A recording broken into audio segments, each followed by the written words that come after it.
Es imposible llegar al cielo sin antes pasar por el Calvario. La penitencia nos ayuda a conseguirlo.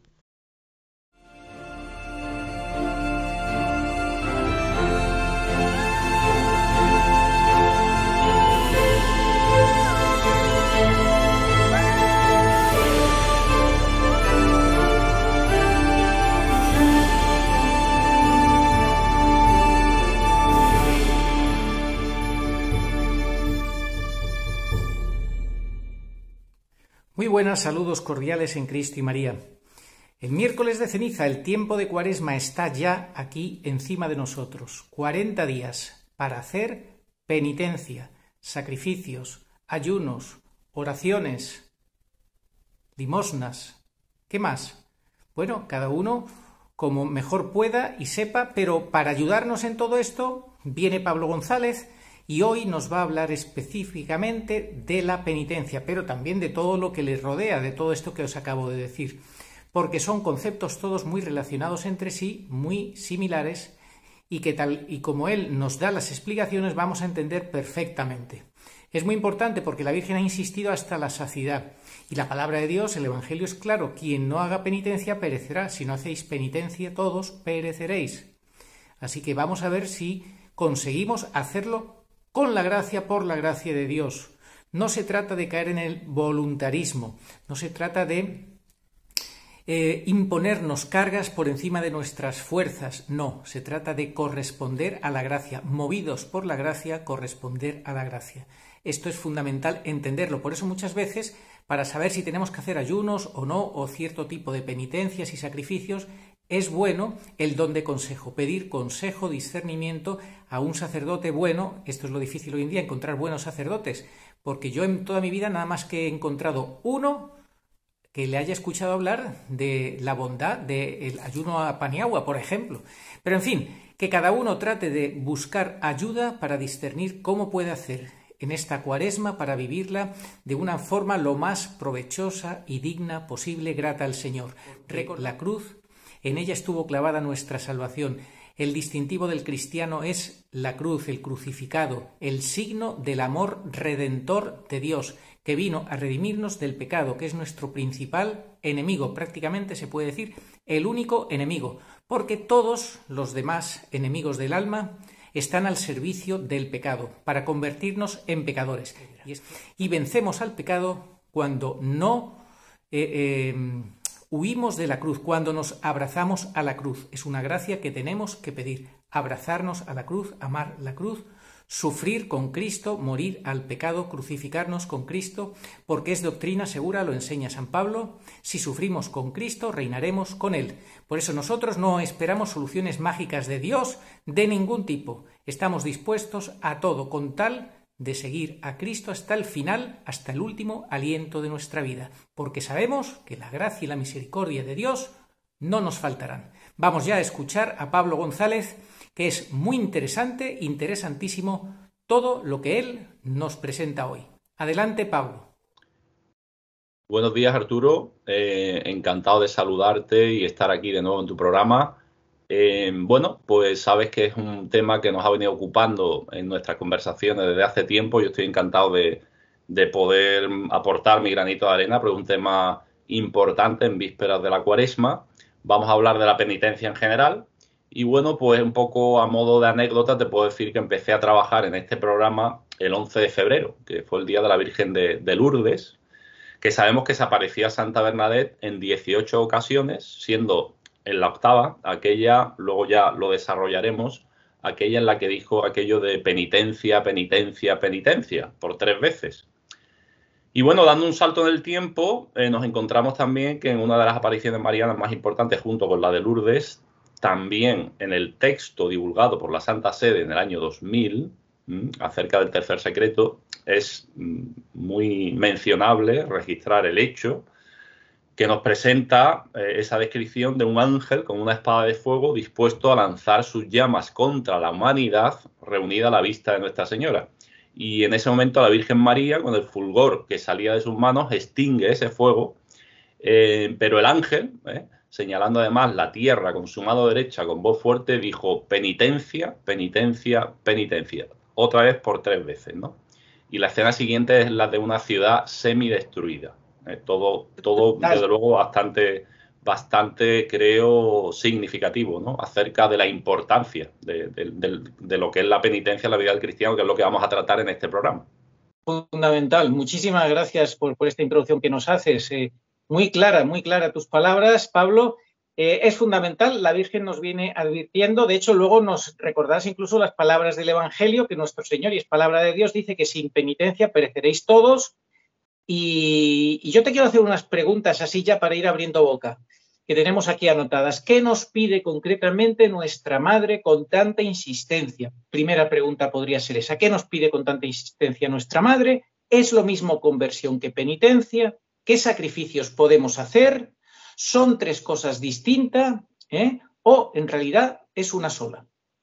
Sí, todo está muy relacionado. De hecho, y creo que lo hablamos en su momento, yo tuve un poco la tentación de, digamos, introducir esta charla hablando exclusivamente de penitencia y no de conversión, de reparación, de mortificación, de sacrificio, porque realmente está todo enmarcado dentro de lo mismo, como vamos a ver. Está enmarcado dentro de la lucha contra el pecado, ¿vale? Pero sí vamos a perfilar los conceptos más importantes. Creo que es un poco teórico, pero nos va a ayudar a, digamos, a centrar el tema de la penitencia, ¿eh? Contestando a tu pregunta de manera más concreta, digamos que es prácticamente lo mismo conversión que penitencia. De hecho, en algunas traducciones de la Biblia son intercambiables ambos conceptos. Y vamos a ver también cómo esos conceptos de sacrificio y de mortificación pues también tienen muchísimo que ver y son prácticamente, no voy a decir idénticos, pero sí bastante análogos. Bueno, pues nada, adelante. Vamos a perfilar los conceptos. ¿Qué es la conversión, por ejemplo? ¿Cómo lo definimos?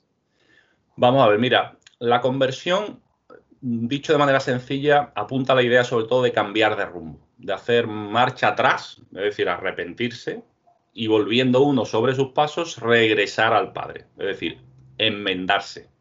Esto define lo esencial de la conversión, que implica siempre un cambio de conducta, una orientación nueva en el comportamiento. De hecho, en el Nuevo Testamento, el mensaje de conversión de los profetas de Israel reaparece en toda su pureza en la predicación de San Juan Bautista, el último de los profetas del Antiguo Testamento, ¿no? Introductor del Nuevo. Digamos que es un grito el que condensa su llamada. Convertíos, pues el reino de los cielos está cerca.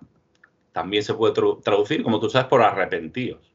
Se puede traducir también por hacer penitencia, pero insisto en que estamos perfilando y tratando de afinar, ¿no? Ese reino se inauguró con Jesucristo, nuestro Señor, que vino al mundo para llamar a los pecadores a la conversión, como nos dice en Lucas, ¿no? 5:32, ¿no? Y este es digamos, el aspecto esencial del Evangelio. Convertíos porque el reino de los cielos ha llegado. El Catecismo de la Iglesia Católica enseña que, y cito literalmente, la conversión es primeramente, atención a esto, lo que hablamos tú y yo el otro día, primacía de la gracia, primeramente, obra de la gracia de Dios, que hace volver a Él nuestros corazones. Ahí tenemos en Lamentaciones, ¿no? Ya lo que se nos dice en el Antiguo Testamento, conviértenos, Señor, y nos convertiremos. La primacía de la gracia. Primero, la gracia del Señor y luego nuestra colaboración, nuestra cooperación a la gracia.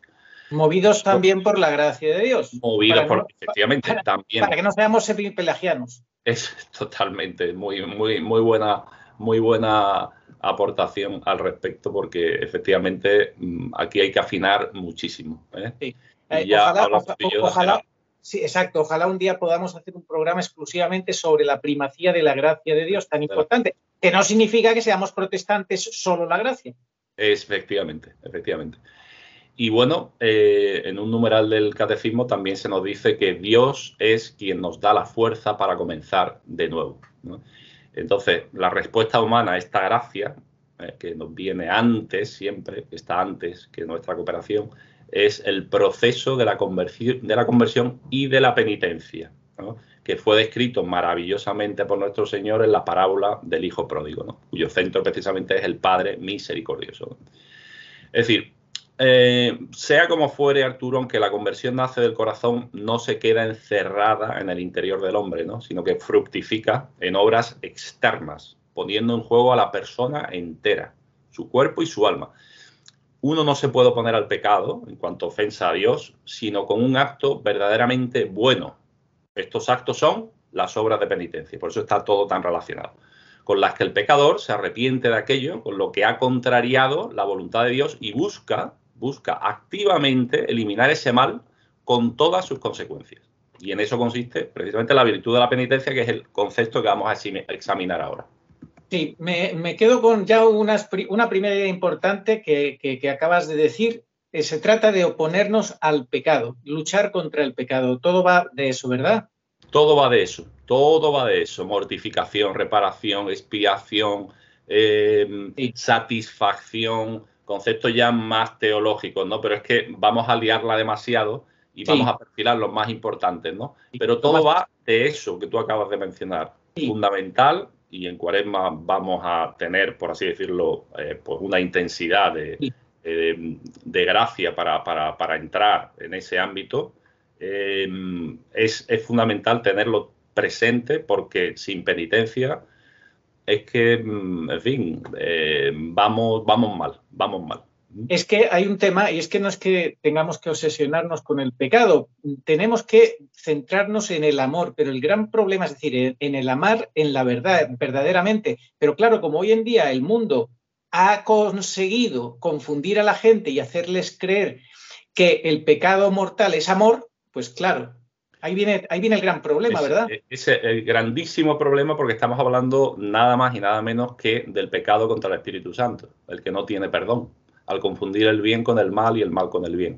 Esto es terrorífico, y tú sabes que nosotros al respecto hablamos mucho de lo que va a suponer el aviso, del que somos firmes creyentes como buenos garabandalistas, para que la gente por fin pueda tener claro en su interior, que hoy día pues está engañada la gran mayoría de la gente, y gente incluso de buena voluntad, porque no hace introspección, no examina su corazón y verdaderamente está muy confundida respecto a lo que está bien y a lo que está mal.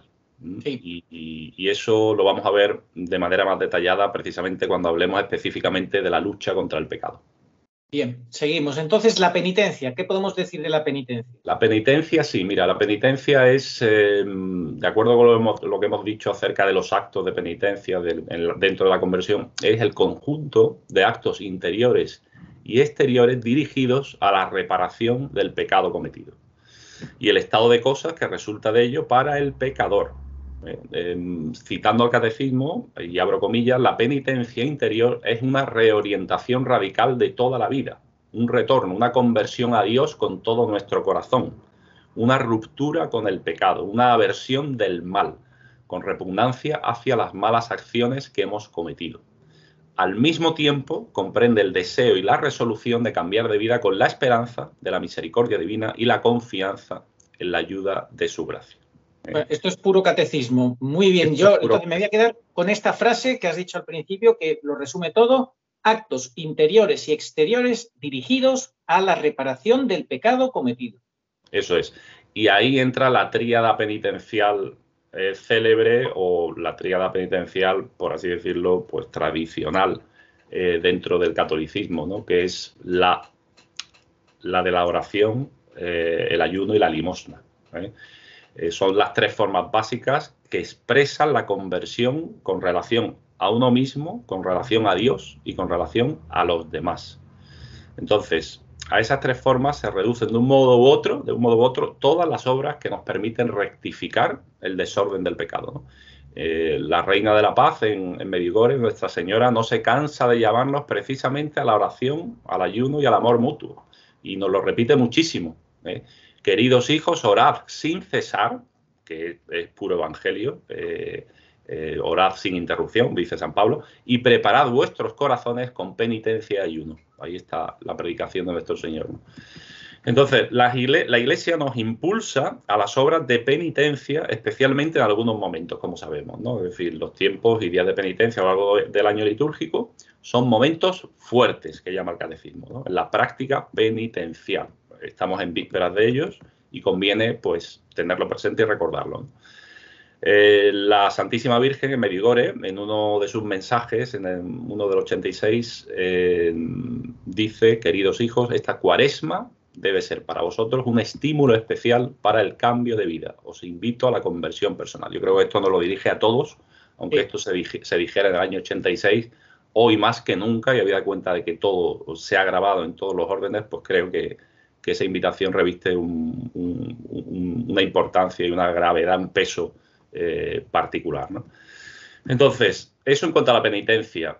En cuanto al sacrificio, porque es algo que en el primer mensaje formal de la hermandad sabemos que aparece junto a la penitencia, ¿no? Entonces hay que perfilar también este concepto. Bien, el sacrificio es el acto central de casi todas las religiones, ¿eh?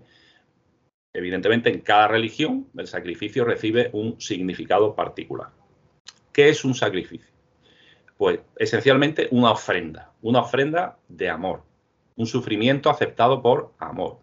Hacer sacrificio es ofrecer a Dios o a la Virgen, porque los amamos, cosas que nos cuestan trabajo. A lo largo del día se presentan, luego tendremos ocasión de verlo con más detalle, se presentan miles de ocasiones para poner en práctica nuestra facultad para amar y para sacrificarnos. El sacrificio es lo que verifica la autenticidad del amor, ¿vale? Así nos dice nuestra madre en Medjugorje, en uno de sus mensajes también: cuando tengáis sufrimientos, ofrecedlos en sacrificio a Dios. En otro: queridos hijos, deseo agradeceros todos vuestros sacrificios y os invito al sacrificio más grande, el sacrificio del amor. Sin amor, vosotros no podréis transmitir vuestras experiencias a los demás. Por tanto, yo os invito, queridos hijos, a comenzar a vivir el amor en vuestros corazones. El catecismo, además, nos enseña que el sacrificio es un acto de la virtud de la religión y que es justo ofrecer a Dios sacrificios en señal de adoración y gratitud, de súplica y de comunión. Y por supuesto, la celebración de la Eucaristía es el sacrificio por excelencia y nos permite, cada vez que participamos en la Santa Misa, ofrecernos en sacrificio con Cristo. Nada menos. Es así en el momento de la consagración, como sabemos, ¿no? Es así como el momento de la consagración, el momento del ofrecimiento, del ofertorio, para ser más preciso desde el punto de vista litúrgico. Es así como el cristiano se ofrece a sí mismo en unión con Cristo al Padre. Otras formas de sacrificio cristiano son las ofrendas, como el diezmo, las limosnas, las obras de caridad, misericordia, la mortificación de las pasiones y los sentidos, ¿no? Y vamos a hablar ahora un poquito también del término mortificación, ¿eh? En este sentido me gusta a mí mucho Romanos 12, ¿no? Cuando habla de eso, que nos tenemos que ofrecer como un sacrificio, como una hostia viva, santa, agradable a Dios Padre. A Dios. Totalmente. Para que podamos discernir cuál es la voluntad de Dios, que no tengamos los pensamientos, la mentalidad del mundo. Claro, si estamos con la mentalidad del mundo, pues no estamos convertidos. Y si no tenemos la mentalidad de Cristo, pues no podemos discernir la voluntad del Padre. Y si hacemos nuestra voluntad y no la voluntad del Padre, ya viene todo torcido, ¿verdad? Todo torcido, efectivamente. Por eso la mortificación, no voy a entrar ya en palabras un poquito más técnicas, pero bueno, yo creo que el nivel de nuestros oyentes es bastante alto, creo, para que hablemos de ascesis, ¿no?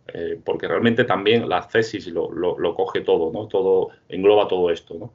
Pero bueno, vamos a dejarlo. La ascesis técnicamente, dice Garrigou-Lagrange, que consiste en la mortificación de los vicios y defectos y en la práctica de las virtudes, ¿vale? Y realmente, digamos, vamos a decirlo de una manera un poco aséptica, es la técnica para poder llevar a cabo todo esto, toda la lucha contra el pecado, que es nuestro principal enemigo, ¿no? Entonces, la mortificación en concreto, bueno, básicamente consiste en vencer y hacer morir tanto como sea posible lo que en nosotros mismos es causa de pecado. Es decir, las pasiones, el deseo sensual, es decir, el hombre viejo, concupiscente y pecador, inclinado al pecado. El fin de la mortificación es permitir que el hombre nuevo, redimido por la gracia, nazca y crezca en nosotros y alcance su pleno desarrollo. Por eso, en realidad, debemos hablar de vivificación en lugar de mortificación, ¿no? La otra cara, la cara positiva de la moneda, ¿no? Morir a nuestra voluntad humana para vivir, como nuestra Madre Celeste ha vivido siempre, en el reino de la divina voluntad, en el fiat divino. Entonces, en este sentido, bueno, pues la Santísima Virgen María es el ejemplo perfecto de una vida entregada, sacrificada a Dios. Por su unión al sacrificio de su Hijo en la cruz, cooperó, otra palabra importante, estrechamente con nuestra redención. Ella nos ayuda a entregar nuestra vida como sacrificio de amor. Qué agradecido debemos estar a nuestra Madre por ello. Amén, amén. Entonces, bueno, mira, Arturo, como el programa se titula Penitencia, Penitencia, Penitencia, vamos a centrar en este término, pues, en fin, aquello de lo que queremos hablar, sobre todo en relación a lo que luego vamos a ver de la Santísima Virgen y de sus apariciones y su insistencia en este concepto, ¿no? Entonces, lo primero que hay que decir, y lo digo con tristeza, es que es la penitencia, me refiero, una de esas categorías verbales y mentales de la Sagrada Escritura. De la Sagrada Escritura. No teológica, sino de la Sagrada Escritura. Que hoy permanecen triste y lamentablemente ocultas y silenciadas. Y sobre todo, más tristemente todavía, en la predicación. Pero que son absolutamente tradicionales en la genuina espiritualidad católica. Y se une a otros conceptos de los que apenas se habla, en la predicación, como pecado, gracia, abnegación, mortificación, demonio, mundo, carne, purgatorio, infierno, configuración a Cristo, obediencia a la voluntad del Padre. Es que no se habla de esto, lo sabemos perfectamente. Y me atrevo a decir que este ocultamiento y este silenciamiento, me atrevo a decir, tiene consecuencias devastadoras en la vida del cristiano. Y evidentemente, si no fuera así, si no tuviera esas consecuencias, la Santísima Virgen no pondría tanto empeño en insistir en su necesidad. Porque es que decir 3 veces penitencia en Lourdes y 3 veces penitencia, aparte de las otras apariciones, en Fátima es muy significativo. Y nos tiene que hacer pensar, ¿no? Y nos tiene que hacer reflexionar mucho acerca de qué es lo que está pasando, ¿no? Bueno, contra ese ocultamiento, dejemos claro, se trata de un concepto bíblico, como he dicho antes, tradicional en la Sagrada Escritura, que se enmarca, y esto es lo fundamental de todo lo que vamos a ver, en la lucha contra el pecado. Y bueno, eso lo vemos las traducciones de la Biblia, ¿no? Se habla de bautismo de penitencia a veces y otras de bautismo de conversión, también fundamental en la lucha contra el pecado, como hemos dicho antes, ¿no? Y bueno, ya sabemos lo que produce, los efectos que produce el pecado si es mortal, o grave, como se llama ahora, ¿no?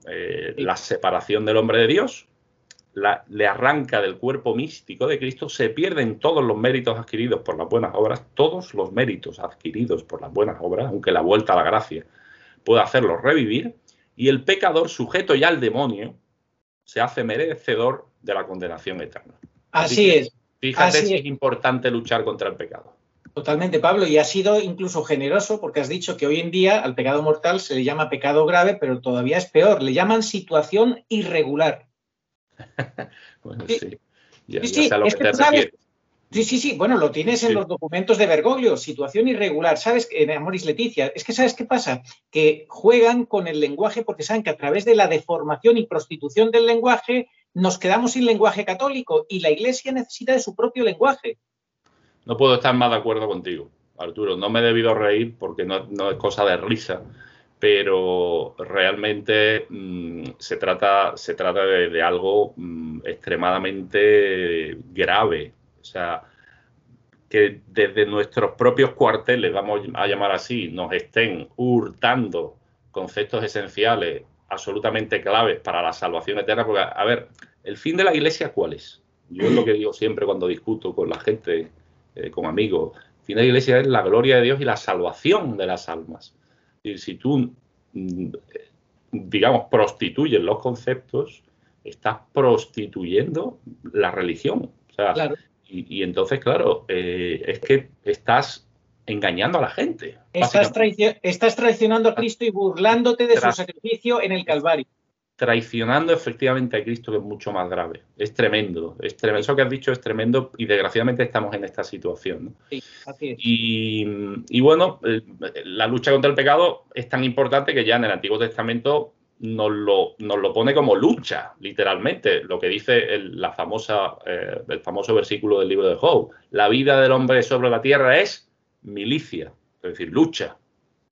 Y el cristiano, dice San Pablo, como buen soldado de Cristo Jesús, ha de librar, dice 1 Timoteo, el buen combate. Sí. O sea, los términos son clarísimos. Esto es una lucha, una batalla espiritual. Así es. Él dice... Hasta la sangre.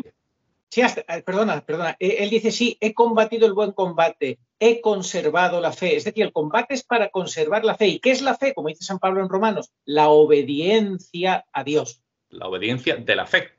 Sí, la obediencia de la fe es obediencia a lo que el Señor nos ha enseñado. Tienes fe para ser obediente. Claro, por eso hay mucha gente que dice, pues yo no sé si tengo fe, porque no quieren ser obedientes. Efectivamente.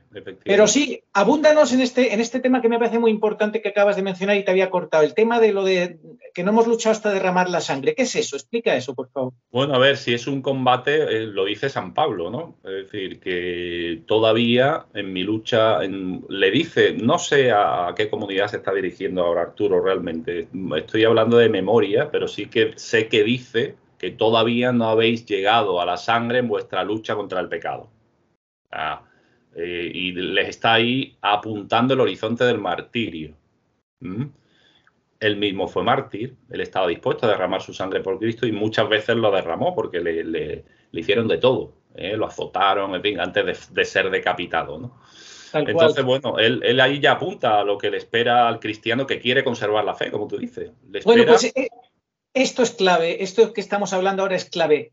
Al cristiano que quiera conservar la fe puede ser para conservarla al martirio lo que haga falta, y ahora es que estamos en el 675 del Catecismo, que es la última prueba de la Iglesia, y cuidado porque esta última prueba es donde se pone a prueba la fe. Entonces, donde hay que hacer el buen combate de la fe por antonomasia en esta etapa histórica que nos ha tocado vivir, combatir el buen combate de la fe y que la gente no espere la parusía para pensar que se van a librar con esto del arrebatamiento, porque eso no, si eso te ocurriera, imagínate que eso te ocurre, porque para Dios todo es posible y Dios hace lo que quiere, pero nunca hay que esperar, tener esa esperanza, sino la esperanza tiene que ser, con la gracia de Dios, ser fieles a Dios y conservar la fe, el buen combate de la fe, ¿no te parece?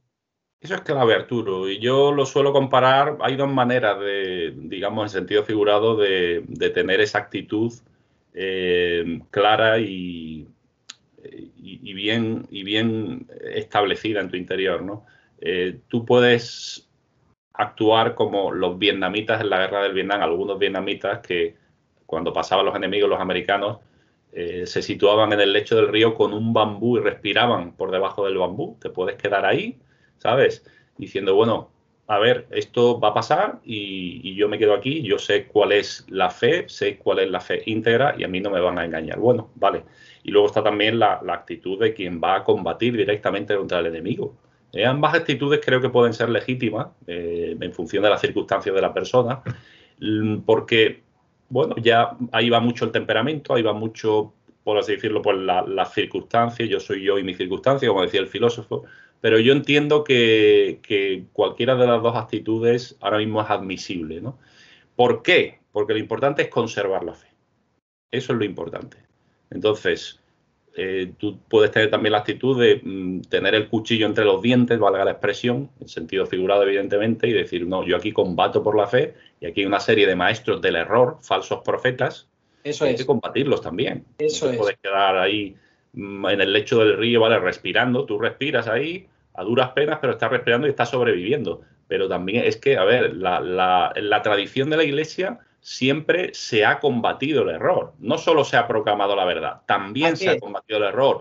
Y si tenemos la fe que tenemos tan clara es porque ha habido herejías y ha habido padres, doctores de la Iglesia, santos, que han combatido las herejías y han perfilado la doctrina gracias a que ha habido herejías, ¿no?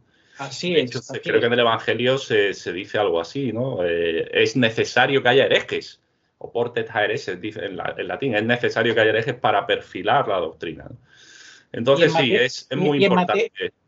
Sí, y en Mateo 24 nos insiste mucho el Señor que cuidado, que vamos a ser engañados, que va a haber muchos engaños, que esto va en relación con los errores de la fe. Si te enseñan errores en la fe, si te deforman la fe, si te deforman la moral de la Iglesia y te la presentan como algo bueno, como decíamos antes, que la gente ya no tiene discernimiento entre lo bueno y lo malo, pues claro, como decía también Agustín Aranda el otro día, está muy bien hacer una confesión general de vida, pero tienes que tener claros los conceptos, qué está bien y qué está mal para pedir perdón realmente adecuadamente. Fundamental. Y hoy abundan, como sabemos, Arturo, los maestros del error. Sí. Abundan. Yo ayer veía escandalizado un vídeo, bueno, escandalizado hasta cierto punto, había dado cuenta de cómo está la orden jesuita, evidentemente, donde un teólogo jesuita de no sé qué universidad americana, y ni me interesa, aunque me debe interesar para rezar por las pobres almas a las que este hombre les da clases, decía abiertamente, se llama Thomas Rees, hay que decirlo, Thomas Rees, decía abiertamente que él no cree en la transubstanciación. Bueno, y ahí está, en su cátedra, increíble, sentado, impartiendo cátedra, y haciendo la labor del demonio. Sí. Haciendo la labor del demonio. Y todos los que le permiten, o quien le permite que haga esa labor, es el principal que hace la labor del demonio, claro. Y efectivamente, lo que voy a decir, y sin que nadie le corrija. Claro. Porque es que este señor encima el otro día, estoy casi seguro que fue el mismo, casi seguro porque lo relacioné enseguida, hace creo que 10 o 12 días leía un artículo a Bruno Moreno en Info Católica, donde precisamente, que era un artículo, por así decirlo, para replicar, para rebatir los argumentos de este jesuita, que prácticamente se ponía por encima de Benedicto XVI, ¿vale? Desde el punto de vista teológico, es decir, encima soberbio. Y terrible. Claro, como todo lo de Bruno Moreno, muy bien hecho, muy fino, pero que realmente te llamaba la indignación, ¿no? Sí. Pues bueno, pues este señor, teólogo, supuestamente teólogo, están enseñando teología en una universidad americana sin que nadie le diga nada. Porque bueno, eso será ya te podéis imaginar a partir de ahí lo que podrá decir. Y en este artículo de Bruno Moreno realmente ya detallaba pues todas sus herejías, ¿vale? Y bueno, pues en esa estamos. Es decir, que contra que hay que hacer, contra este señor. Lo que hizo Bruno Moreno, combatir, luchar. Claro. Como hizo San Agustín, que combatió constantemente a las herejías, los herejes, los errores, donatistas, pelagianos, etcétera, efectivamente. Y todos los papas, auténticos papas, obviamente. Oye, y San Agustín, hablando de San Agustín, precisamente también decía que la vida es una constante tentación cuando vas bien pensando que nunca, o sea, que te vengan las tentaciones para sacarte de tu tranquilidad o serenidad, lo que sea, y cuando vas mal pensando que nunca vas a salir del sufrimiento o del desconsuelo, que sea, tentación constante, pero también dice que son necesarias las tentaciones, ¿no? Lo dice, porque, y esto era lo que iba a introducir ahora, ¿no? ¿Cuáles deben ser nuestras actitudes en la lucha contra el pecado, ¿no? Esas actitudes, yo lo he tomado esto de la síntesis de espiritualidad católica del padre Iraburu y del padre Rivera, el proceso de beatificación, creo, ya es venerable. Y la primera de ellas es la confianza en la gracia de Cristo Salvador. La primera. Todo lo puedo en aquel que me conforta. Se dice en Filipenses, ¿no? Fuera todo temor, pues Cristo nos asiste. Y además, como dice San Agustín, que es justo lo que tú estabas diciendo, y abro comillas, es una frase que me parece como muchas de San Agustín, ¿no? Bastante, para grabar en piedra.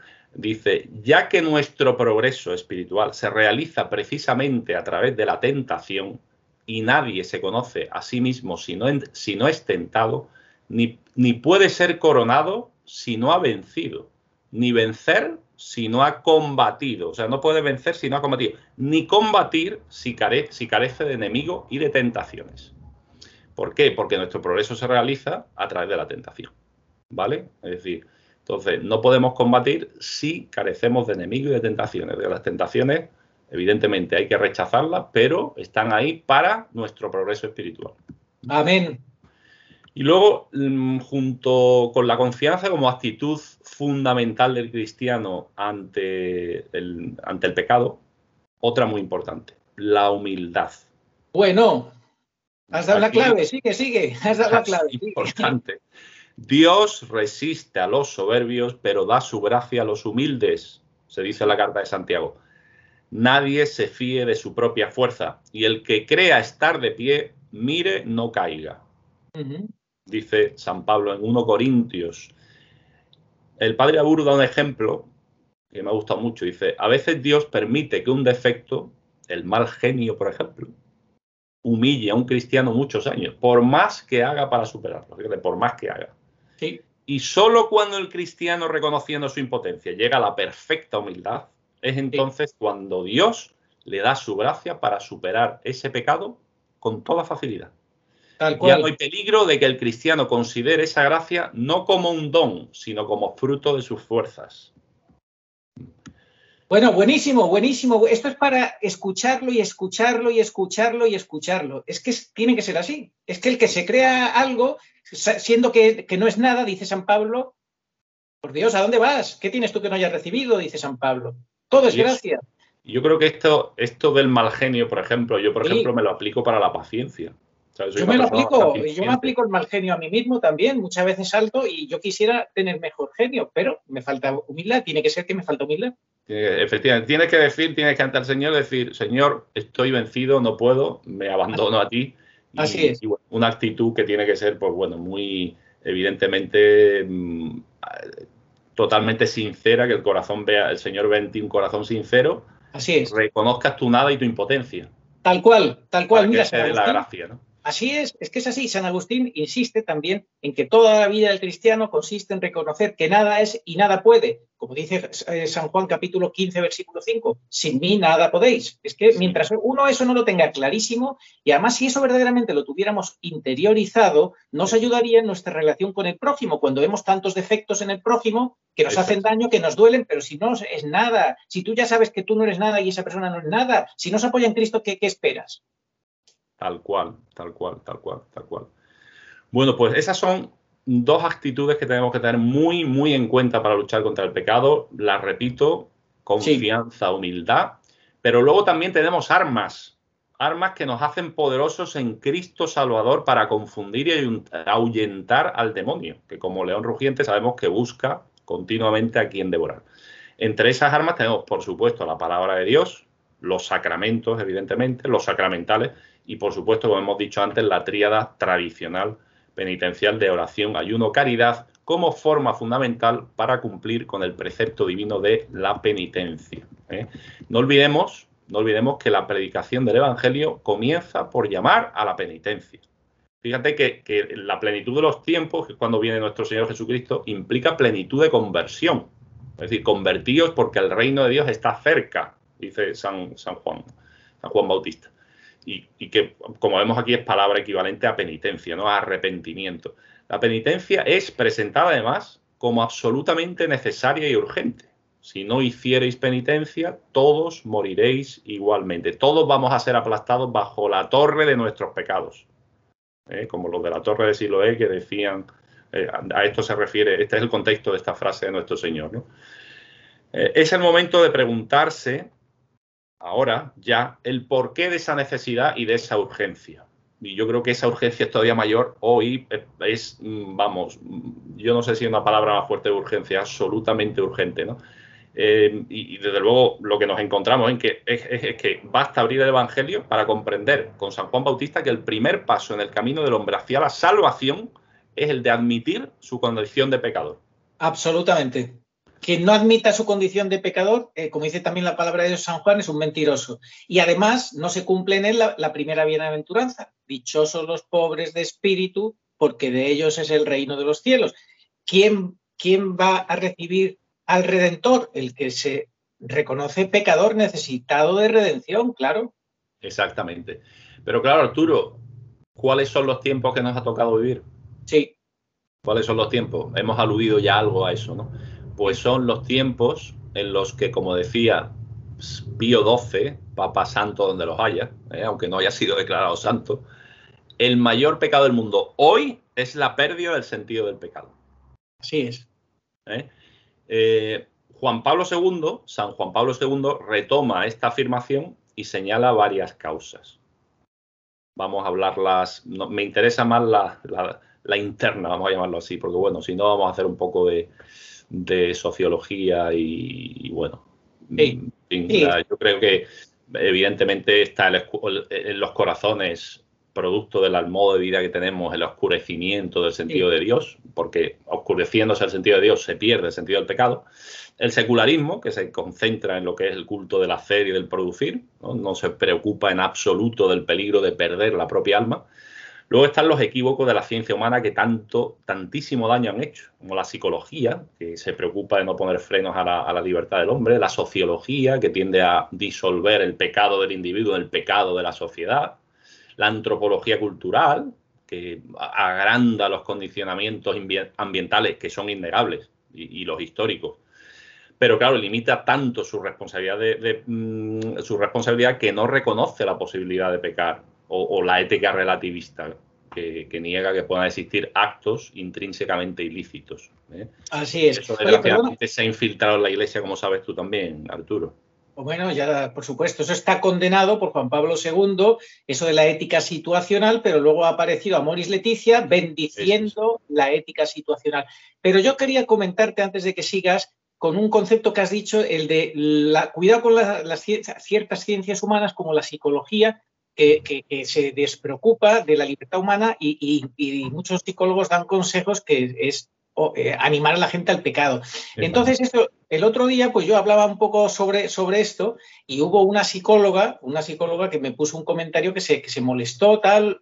Luego, pues entendió que es que yo no podía decir absolutamente todo, que sacado del contexto se podía malinterpretar, pero que era claro que yo no estoy yendo contra los psicólogos, ni los psiquiatras, ni los terapeutas. No, lo que sí digo es que hay personas que se olvidan de confesarse de lo que es el don de una vida nueva que por la gracia en la confesión consigues que te dé el sacerdote a través de una confesión y van como buscando sucedáneos para no confesarse nada, creyendo que te basta un psicólogo, un psicoterapeuta, un psiquiatra, pero encima, si no son católicos, entonces yo, por supuesto, que un psicólogo católico bueno, pues sí lo puedo recomendar porque ese psicólogo te debe de llevar de alguna manera a la confesión o a Dios, o no te va a dar consejos nocivos, ¿no? Efectivamente, sí, hay que tener mucho cuidado con eso, efectivamente. El tema de la psicología, como sabemos, pues bueno, ha habido una moda que yo como no he estudiado esa carrera, pero evidentemente sí que tengo oídos y he leído al respecto, donde bueno, se ha centrado en no reprimir las tendencias humanas, ¿no? Sobre todo las sensuales, ¿no? Y bueno, pues eso evidentemente sabemos que desde el punto de vista cristiano no puede ser, te guste Sí. más o te guste menos. Entonces, claro, es importante para alguien que tenga que ir al psicólogo, por las razones que sea, pues que se busque un terapeuta, pues eso, que sea cristiano y que tenga claro que los principios, ese tipo de principios, pues son innegociables, ¿no? Así es, así es. Bueno, pues ¿y qué pasa con los sacerdotes? Porque los sacerdotes son los pastores y los que tienen que guiarnos, ¿no? En esto me quería centrar, efectivamente, en esto me quería centrar cuando cuando he hablado de la pérdida del sentido del pecado de Pío XII, ¿no? Bueno, sí, pérdida del sentido del pecado, claro, pero es que desgraciadamente viene de nuestros propios cuarteles, como he dicho antes, ¿no? Él es el silencio de los sacerdotes a este propósito. No se habla, es otro Sí, término de los que se ha silenciado, ¿no? sí, Entonces, claro, se ha pasado en algunos de la exageración de ver pecado en todo, como nos decían nuestros abuelos y tal, o nos decían que decían nuestros abuelos, porque yo he tenido abuelos y la verdad es que a mí no me han, al respecto, han sido personas extremadamente normales y felices, ¿eh? Pero bueno, puedo entender que, bueno, haya podido existir esta perfección, ¿vale? A eso, ¿no? De ver pecado en todo a no verlo en ningún lado. Ya sí, no hay pecado, ¿no? Entonces, de hecho, el padre Sayés, que en paz descanse, gran teólogo español, sabes que falleció hace bien poquito, sí. en su libro sobre el sacramento de la penitencia, que tengo aquí al lado, cuenta que en una diócesis española le decía un buen sacerdote, y abro comillas: no te hagas ilusiones, José Antonio, en esta diócesis los curas no dicen más que Dios es amor y que en consecuencia nos tenemos que amar unos a otros. Son incapaces de hablar de pecado. Bien. Muchos dirán, bueno, sí, Arturo, pues es que es lo que hay que hablar, ¿no? De amor sobre todo, ¿vale? Sí. Pero también de pecado. Claro. Es decir, es que no podemos ser, tú sabes lo que yo digo siempre, el principio católico es y esto y lo otro, no o Exacto. esto o lo otro. Exacto. No es una disyunción, ¿no? Exacto. Entonces, es como, ¿qué hacía Lutero? Pues decía, o Biblia o tradición, o Cristo o Iglesia, o fe o obra. No, fe y obras, Biblia y tradición, Cristo y Iglesia, o Iglesia, ¿no? Entonces, fíjate tú lo que Cristo, bueno y misericordioso, como sabemos, le decía a los judíos que lo rechazaban. Vosotros sois malos. Vosotros sois una generación mala y adúltera, que exige milagros para creer. Esto se lo decía al pueblo elegido, ¿eh? Ojo. Vosotros hacéis las obras de vuestro padre, el diablo, homicida desde el principio, mentiroso y padre de la mentira, ¿eh? Se lo decía digamos, a la parte, digamos, más exquisita del pueblo de Dios, a la parte religiosa o la jerarquía religiosa, un pueblo además que está especialmente iluminado, estaba especialmente iluminado y santificado entre todos los pueblos. Es decir, que es que el Señor le echaba en cara el pecado. Él era amor, pero le echaba en cara la manera de actuar que tenía, es decir, su pecado, ¿eh? Y luego está por otro lado, aparte del silencio de los sacerdotes, evidentemente, la tremenda confusión creada en la conciencia de numerosos fieles por la divergencia de opiniones y enseñanzas en la predicación y en la catequesis. Que aquí sabemos que una diócesis a otra hay un mundo desde el punto de vista de la catequesis o de la predicación o de lo que dicen los sacerdotes en los púlpitos. Eso crea confusión. Es que si te toca una diócesis buena, pues bendito sea Dios, pero si te toca una diócesis como esta de la que habla José Antonio Sayés, todo es amor, power flower o flower power, como se llame eso. Y espérate a los resultados del sínodo, de la sinodalidad, que todavía va a degenerar más la deriva que lleva la Iglesia hacia ese protestantismo y de que en cada diócesis hagan lo que se les venga en gana, etcétera, etcétera, rompiendo esa unidad de la fe. Perdón, Arturo, que venga en gana, no. Si eres tradicional no vas a poder hacer lo que te venga en gana. No, eso está muy claro, ¿no? Es decir, claro. Si tú tienes una diócesis rica en vocaciones, donde en los seminarios se atrae a multitud de jóvenes porque se da una doctrina ortodoxa, se da una doctrina fiel a la doctrina católica, a la doctrina bimilenaria, te aseguro que van a por ti. Así es. Y pueden. Así es. Entonces no es hacer lo que da la gana, ¿eh? No, desgraciadamente, pues si tuviéramos esos refugios, pero es que sabemos que los están atacando. Esos refugios ya se van a tener que crear, obviamente, al margen del oficialismo, lo que se llaman las catacumbas. Eso está clarísimo. Ese es ya prácticamente se puede decir el presente de la Iglesia, de la verdadera Iglesia. Bien. Y luego decirte, me gusta mucho esa frase de la palabra de Dios que dice, el amor cubre multitud de pecados. Claro, el verdadero amor, la santidad, obvio. Por eso hay que enseñar el verdadero amor, la santidad. Y para eso hay que enseñar lo que es el pecado, la diferencia entre gracia y pecado, cosa que ya no se predica, los sacerdotes no lo predican, no hay una sola homilía en todo el año que tú escuches. Cuidado, hijos míos, sabéis que si estáis en pecado no podéis comulgar, ¿eh? Una cosa es, hay que estar en gracia de Dios, eso ya nos enseña. Muy, muy, muy raro, muy raro. Y la verdad es que yo lo veo poquísimo, ¿no? Veo iglesias llenas por funerales de personas que tú ves porque eso se ve evidentemente, Arturo, que no han ido en años a misa, ¿no? Y bueno, ahí veo yo que comulga todo el mundo. A mí, así es.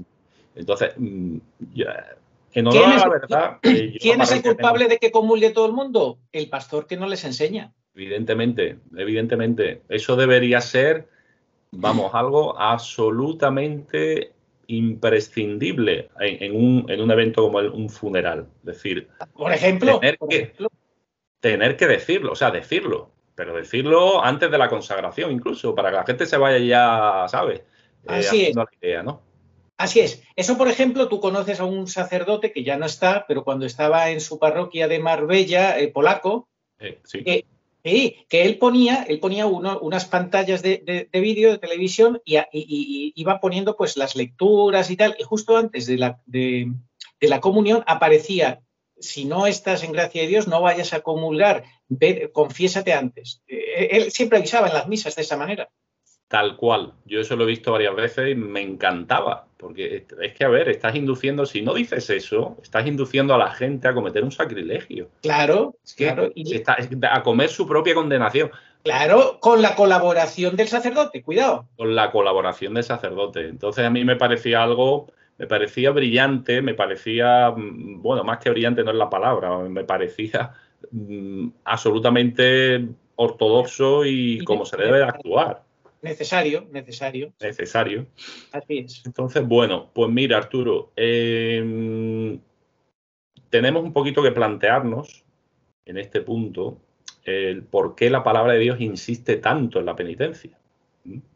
Y bueno, la respuesta es evidente, pero evidentemente tenemos que reflexionar en ello y tenemos que caer en la cuenta, ¿no? ¿Por qué insiste tanto en la penitencia? Porque todos tenemos una naturaleza inclinada al pecado. Eso lo deberíamos tener muy presente. Y yo aquí he puesto un ejemplo que me ha gustado mucho, ¿no? Porque está claro que todos estamos muy lejos de la finura espiritual maravillosa. A mí me ha encantado encontrar esto, ¿no? De aquel predicador de ejercicios espirituales a sacerdotes, predicaba ejercicios espirituales a sacerdotes, que les decía y les explicaba lo siguiente. Les decía, todas las mañanas al vestirse debéis recordar que las prendas con las que os vais a vestir son el resultado de los efectos del pecado, y no deberíais ponéroslas sin llorar la pérdida de vuestra inocencia. Tremendo, ¿eh?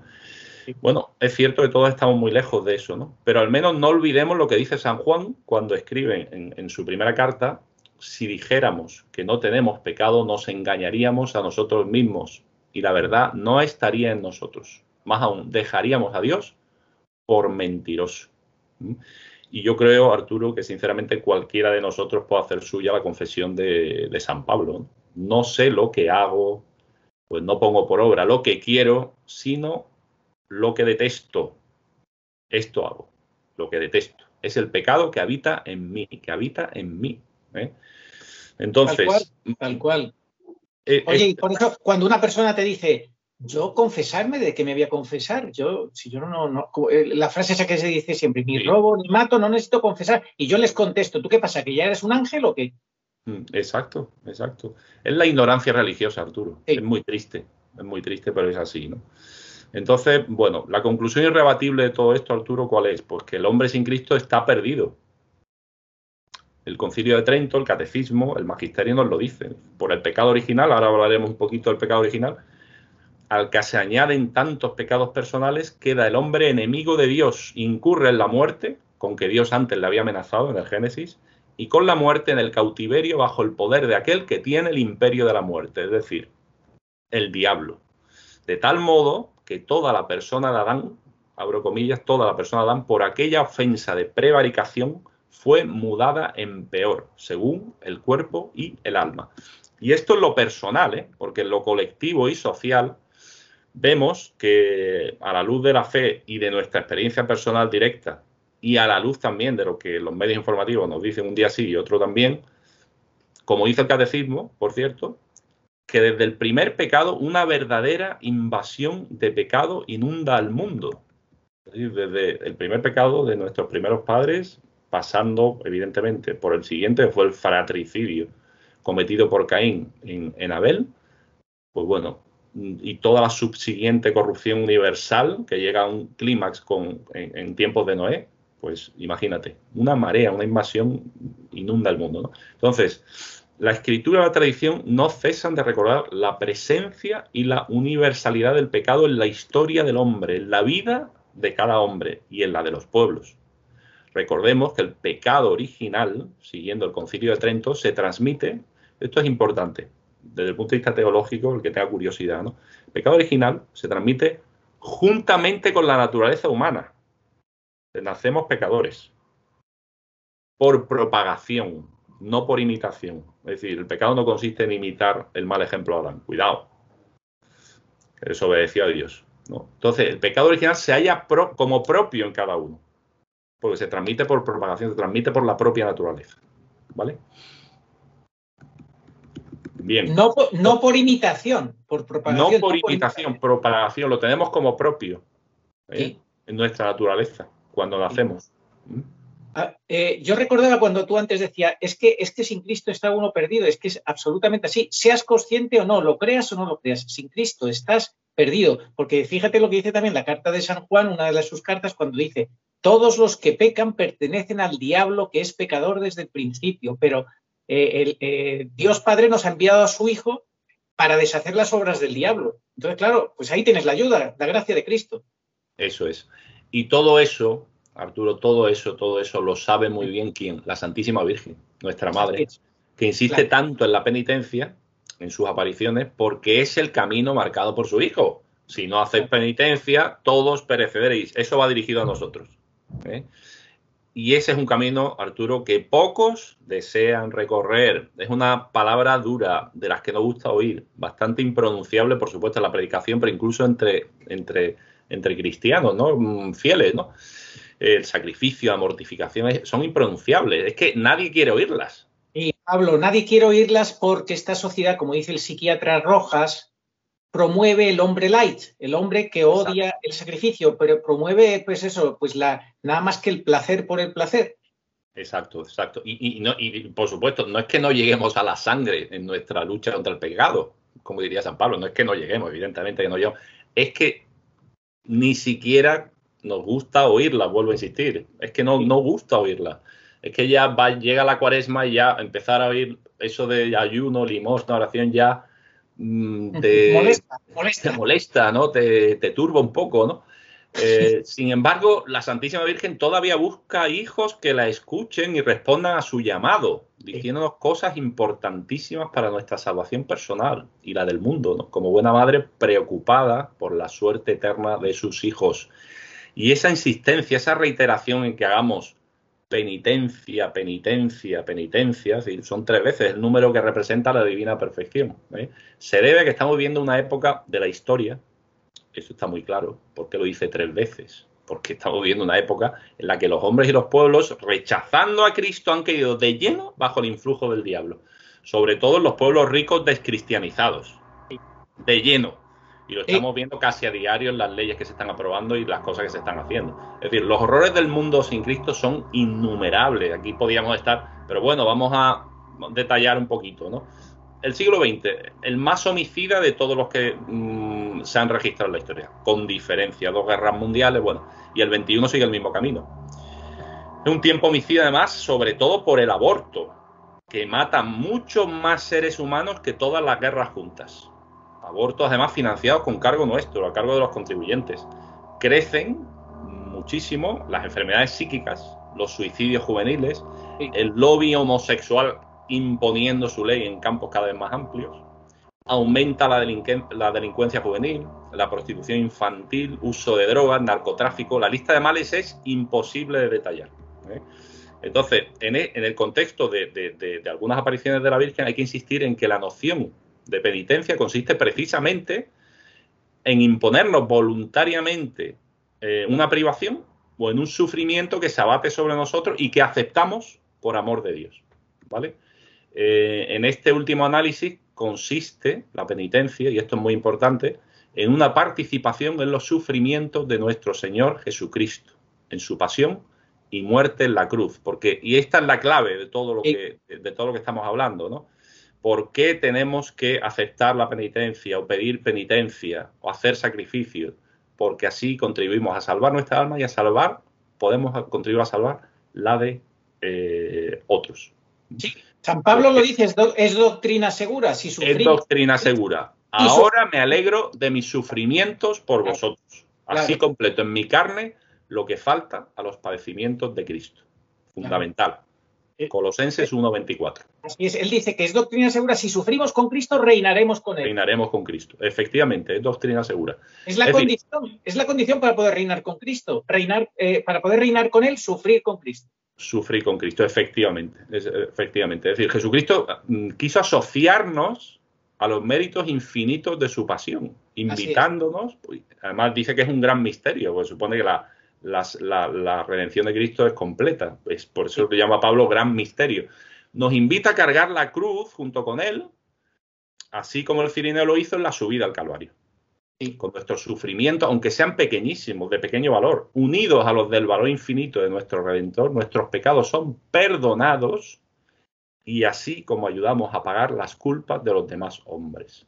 Ojo con lo de los pecados son perdonados, que eso no excluye la confesión sacramental hecha al sacerdote, en el caso de los pecados mortales. En esta charla, vamos, es evidente, no nos estamos ocupando del sacramento de la penitencia, sino del concepto más amplio de penitencia, ¿no? Pero forma parte. Sí, sí, forma parte, claro. Mi padre, si me lo permites, hablando del tema del sufrimiento, el que era muy aficionado al tenis, le gustaba ver partidos de tenis, decía que los campeones son los que saben sufrir. O sea, dicho también incluso en lenguaje ni siquiera ya de fe, en el lenguaje humano, si tú quieres ser campeón, tienes que saber sufrir, si no es imposible. Imagínate, en el nivel de la salvación lo mismo, más todavía. Actualmente es también, yo creo, el apunte que nos da San Pablo, ¿no? De los atletas que hacen todo tipo de esfuerzos para ganar la carrera, ¿no? Exacto, exacto. Y dice él, y eso por una corona que se marchita. Marchita, que se va a marchitar, efectivamente. Nosotros aspiramos a la eterna. Cuánto más debemos prepararnos, ¿no? Y sufrir para alcanzarla, ¿no? Bueno, pues vamos a entrar en Lourdes, ¿no? Ahora ya un poco concretando el tema de las apariciones de la Virgen, ¿no? Como la Virgen vamos a detallar un poquito, ¿no? Lo que pide en las apariciones en referencia a la penitencia. Bueno, pues sabemos, ya lo dijimos al principio de todo, ¿no? En la octava aparición, la Virgen habla y pronuncia por 3 veces la palabra penitencia. Y le dice a Bernadette, rogad a Dios por los pecadores. A la vez que le pide, arrodíllate y besa el suelo como penitencia por los pecadores. Fíjate, en fin, lo que la Virgen... claro, estamos hablando de un momento en el que predomina el racionalismo, como filosofía, ¿no? Como, digamos, modo de vida, ¿no? Sí, filosofía social, se puede decir, ¿no? En la política, en la sociedad, en la cultura, ¿no? Y le dice que bese el suelo. Acuérdate lo que hacía Juan Pablo II en cada viaje de misión que hacía a los países. Al bajar del avión besaba el suelo. Efectivamente. Eso es la octava. En la novena, pues bueno, allá había 300 personas alrededor y Bernadette cuenta que la Virgen le dijo que fuera a beber a la fuente. No encontré más que un poco de agua fangosa. Al cuarto intento conseguí beber. Me mandó también que comiera hierba que había cerca de la fuente. Es decir, una humillación, básicamente. La ofrece y evidentemente el Señor se vale de eso para salvar almas, ¿no? Es lo que nos está enseñando. Luego la visión desapareció y se marchó. La gente pensaba que estaba loca por hacer esas cosas, pero ella tan solo contestó, es por los pecadores, decía la Virgen, por los pecadores. O sea, hacer el ridículo por amor a Cristo y por la salvación de los pecadores. Hacer el ridículo, porque eso es hacer el ridículo, evidentemente.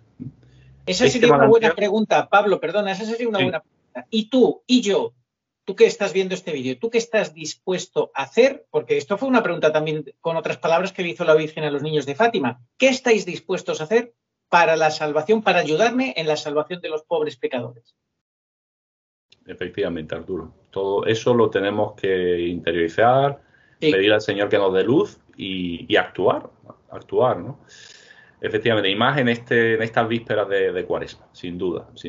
Una buena pregunta. Luego, en la 10ª aparición, ya había congregadas más de 800 personas, la Virgen se apareció, pero permaneció en silencio. Bernadette bebió agua de manantial e hizo gestos habituales de penitencia, es decir, probablemente besó el suelo, etc. Luego ya en la 11ª también, Bernadette rezó, besó la tierra y se arrastraba de rodillas en señal de penitencia, tal como le había pedido a la Virgen que hiciera en las anteriores apariciones. ¿Vale? Bueno, ahora vamos a Fátima, que es la aparición por excelencia, digamos, de hecho creo que Benedicto, creo que lo menciono en la charla, Benedicto se refiere como que es el mensaje central de Fátima, la llamada a la penitencia, ¿no? Ya en la primera aparición, Nuestra Señora en Fátima, el 13 de mayo del 17, le preguntó a los videntes, ¿queréis ofreceros a Dios para soportar todos los sufrimientos que os quiera enviar en reparación por los pecados con que Él es ofendido y de súplica por la conversión de los pecadores? Sí, queremos, respondió Lucía. Nuestra Señora continuó, vais pues a sufrir mucho, pero la gracia de Dios será vuestra fortaleza. Es decir, importantísimo observar cómo María Santísima considera el sufrimiento aceptado por amor de Dios como valioso valiosísimo para la conversión de los pecadores. Ella misma insistirá sobre esta idea en las siguientes apariciones. Y de hecho, en la cuarta llega a decir, rezad, rezad mucho y haced sacrificios por los pecadores, que muchas almas se van al infierno por no haber quien se sacrifique y pida por ellas. Ahí claro. sí. No, en ese momento, sin dejar de hablar, la aparición extendió las manos y en ese gesto derramó sobre los videntes un haz de luz misteriosa que penetrando sus almas les hizo verse a ellos mismos en Dios. ¿Ibas a decir algo, Arturo? No, sí, te iba a decir eso, que por eso que no tenemos que pedir la gracia, no tener miedo al sufrimiento, ni a la gran tribulación, ni a nada, sino Exacto. que unir todo lo que sea la voluntad de Dios, mientras estés en gracia de Dios, unirte a los sufrimientos de Cristo, a la pasión de la Iglesia, a lo que quiera Dios que sea, y ofrecer todo eso, pedir esa gracia de no rebelarnos contra el sufrimiento, sino lo que han sido la vida de los santos, y que eso se convierta en un tesoro que pueda colaborar con la Virgen para la salvación de muchos. Y dice, respecto, cuando estabas hablando, estaba acordándome de esta gran tribulación, en fin, estos eventos que tenemos encima, ¿no? Cuando empiecen a suceder estas cosas, levantad la cabeza. Se acerca vuestra liberación. Estad tranquilos, estad tranquilos. Bueno, pues en Fátima también, en el 13 de julio del 17, hay una aparición de Nuestra Señora y mientras los niños rezaban el rosario con multitud de fieles, la Virgen pues decía, sacrificaos por los pecadores, decid muchas veces, en especial cuando hicierais algún sacrificio, oh Jesús, por tu amor, por la conversión de los pecadores y en desagravio por los pecados cometidos contra el Inmaculado Corazón de María, ¿no? Y dice que al decir estas palabras abrió las manos y ahí tienen la celebérrima visión del infierno, ¿no? Sí. Vimos como un mar de fuego, sumergidos en ese fuego los demonios y las almas como si fuesen brasas transparentes y negras o bronceadas, ¿no? Y la Virgen sigue diciendo, Jesucristo es horriblemente ultrajado por los hombres ingratos, reparad sus crímenes, rezad mucho, haced sacrificios por los pecadores. Lo que he dicho antes, por muchas almas van al infierno por no tener quien se sacrifique y pida por ellas. No ofendan más a Dios, nuestro Señor, que ya está muy ofendido. Qué respeto por la libertad, Arturo. No ofendan, fíjate, los que pueden, alterar el rumbo de los astros con un solo pensamiento, dicen, o sea, se paran ante la libertad humana. No ofendan más a Dios, nuestro Señor, que ya está muy ofendido. Es impresionante. Sí. Pues por eso hay que darse prisa, por así decir, en ponerse en el buen camino, porque tú sabes cuáles son los objetivos de los que gobiernan el mundo. Es robar el libre albedrío a través de mezclar lo robótico con lo, ¿comprendes? Cambiando la biología, metiendo cosas. Hibridar lo humano con lo robótico. Eso es. Y entonces, claro, al que le hibriden puede poner muy en serio riesgo su salvación eterna. Y tanto, y tanto. Efectivamente, fíjate todo lo que dice la Virgen, Arturo, en 1917. Mira en 2023, ¿no? Y en esa época sabemos que todavía eran muchos los cristianos que acudían al sacramento de la penitencia, que iban a misa los domingos, que se unían en el sacramento del matrimonio, que guardaban hasta la muerte la unión conyugal, que reconocían la grave ilicitud de la anticoncepción que tantísimos males ha traído, que tenían hijos, que los educaban cristianamente, que vivían la oración en familia. Bueno, pues ese era un tiempo en que la Iglesia se atrevía además a predicar la soteriología evangélica, es decir, salvación o condenación. Los seminarios y noviciados recibían muchísimos candidatos al sacerdocio. Tiempos en los que la doctrina ortodoxa y la disciplina de la Iglesia prevalecían sobre las herejías y las rebeldías antidisciplinares no quedaban impunes. Son años en los que florecían las misiones, había un influjo de los cristianos en la vida política y cultural. Y fíjate lo que dice en ese año la Virgen, Es decir, se predicaba además el pudor y la castidad, que hoy, los colegios y las universidades católicas daban formación cristiana, no hoy que son semilleros de herejes, semilleros de herejes, universidades católicas en Estados Unidos totalmente prostituidas. Bien, de hecho Juan Pablo II, visitando Fátima, muchos años después, se lamentaba diciendo, cuánto nos duele que la invitación, atención, que la invitación a la penitencia, a la conversión y a la oración no haya encontrado aquella acogida que debía. Cuánto nos duele que muchos participen tan fríamente de la obra de la redención de Cristo. Cuánto nos duele. Y yo el primero, que yo participe, yo ahí me identifico con esto, ¿no? Y me incluyo, ¿no? En esos que participan fríamente esa hora de redención. Que se completen tan insuficientemente en nuestra carne, sigue diciendo Juan Pablo II, lo que falta a los sufrimientos de Cristo. Tan insuficientemente, ¿no? Por tanto, Fátima hoy tiene una urgencia acrecentada, porque en estos últimos 100 años se ha producido en gran medida la apostasía del antiguo occidente cristiano. No es momento para describirla, pero es fácil para comprobar las pésimas consecuencias del rechazo de Fátima, ¿no?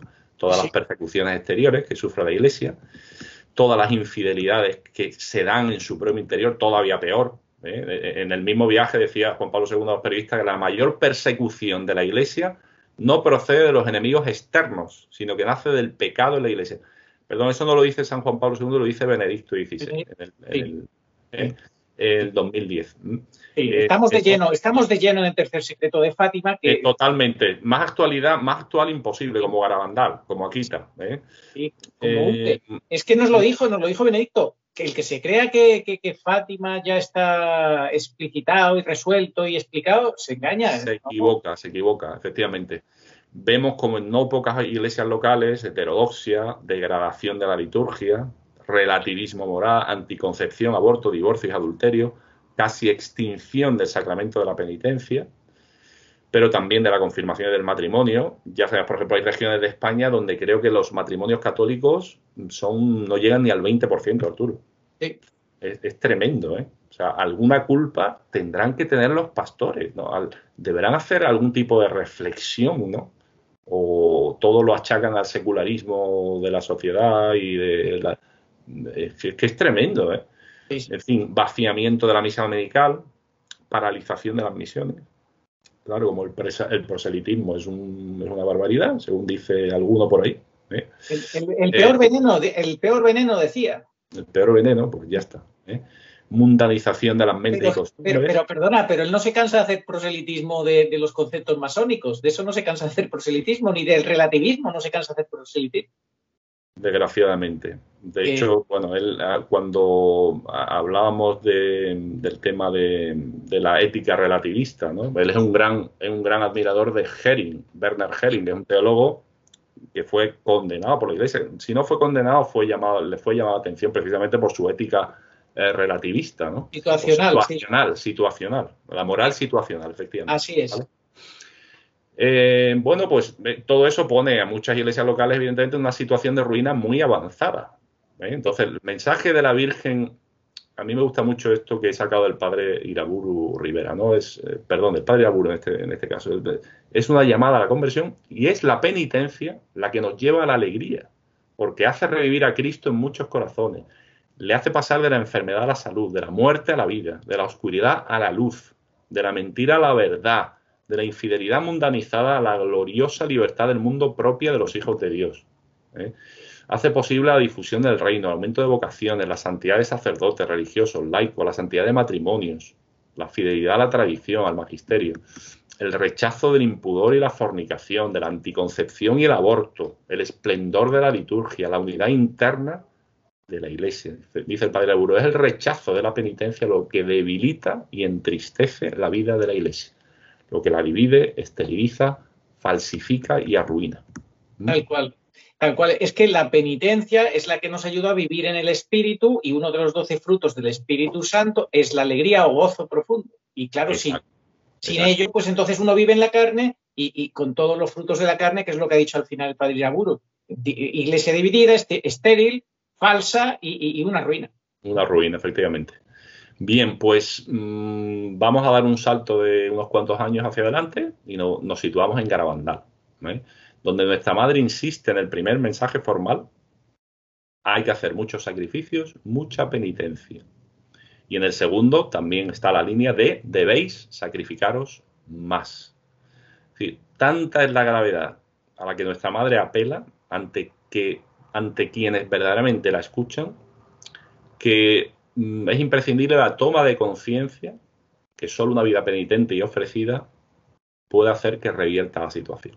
De hecho, Conchita dice en su diario que después de ese primer mensaje, el 18 de octubre del 61, empiezan a tener lugar los rosarios al amanecer. Es decir, ella enseguida se da cuenta que tiene que sacrificarse más. La Virgen se lo indica, se lo dice, ¿no? Se lo manda. De hecho, en concreto, en noviembre del 61, la Virgen hace un encargo a las niñas, que es el de levantarse temprano para tener diariamente un rosario de la aurora en la calleja.